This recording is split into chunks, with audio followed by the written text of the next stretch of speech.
When the Embakasi East Member of Parliament, Babu Owino, looks at Governor Johnson Sakaja's multi-billion county travel budget, he asks a question every ordinary Nairobi resident has when checking their empty pocket.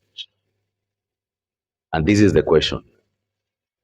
Does it cost billions to go to Mombasa?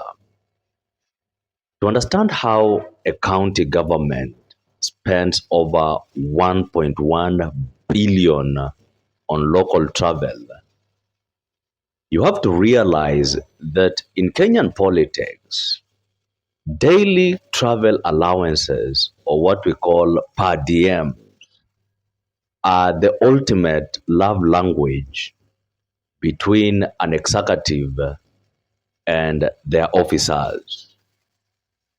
African elders were right when they say that a monkey that eats the maize of a village does not look back when the dog barks, while taxpayers bark about broken drainage, while taxpayers bark about dry taps, while taxpayers bark about a mounting heap of county pending bills.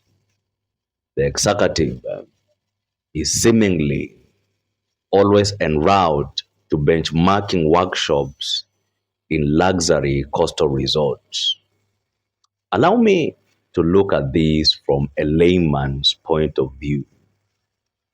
Imagine you are dating someone who constantly asks you for money to fix the house.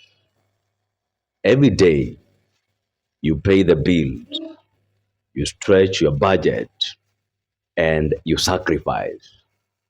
But instead of buying cement or fixing the roof, your partner takes their friends on luxury road trips to Mombasa, sleeps in five-star hotels, and brings you back a receipt. When you ask why the roof is still leaking, they tell you that they were learning how to fix the roofs at a seminar by the beach in Mombasa. You see, that is exactly how Nairobians feel. The city collected only a quarter of its revenue targets and spent peanuts on development. Yet the cabinet comfortably gobbled up millions in per diems. Constitutionally speaking, this is just bad manners. And in fact, it is not just bad manners. It is a direct assault on the supreme law of the Republic of Kenya. Article 201 of the Constitution of Kenya explicitly demands openness, it demands accountability, it demands prudent financial management. This article states that the burden of taxation must be shared fairly and that public money must be used in a responsible manner. But this is the reality. Blowing billions on local workshops while small business owners are being harassed for licenses by county enforcement officers flies directly in the face of Article 201 of the Constitution of Kenya 2010.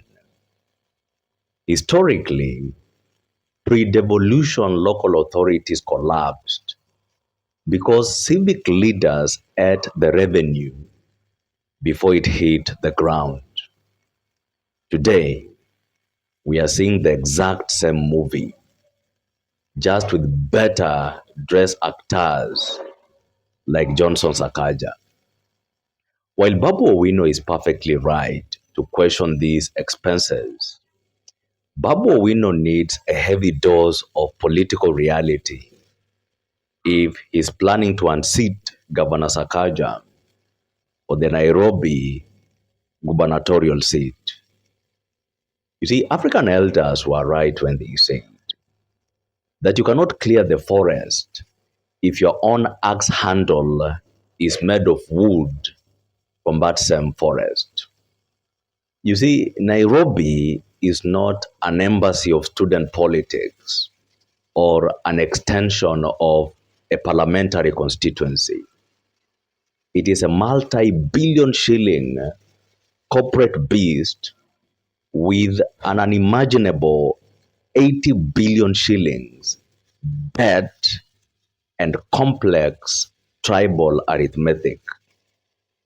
Running a city demands corporate diplomacy. It demands executive restraint.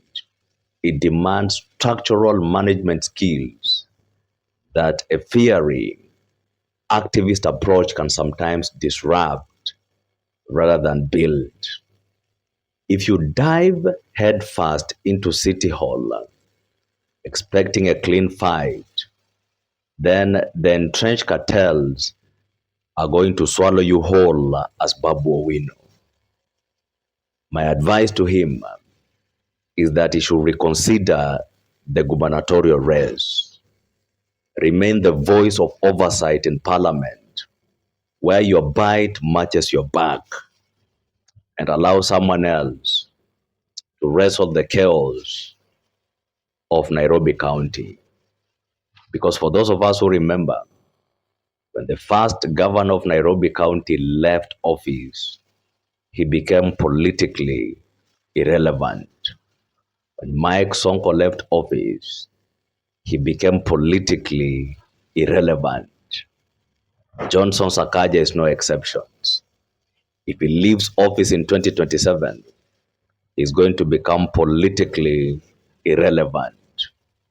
Babu Owino should be very careful. My name is Biketi. If it is your first time here, make sure to follow this channel and to subscribe for more political analysis.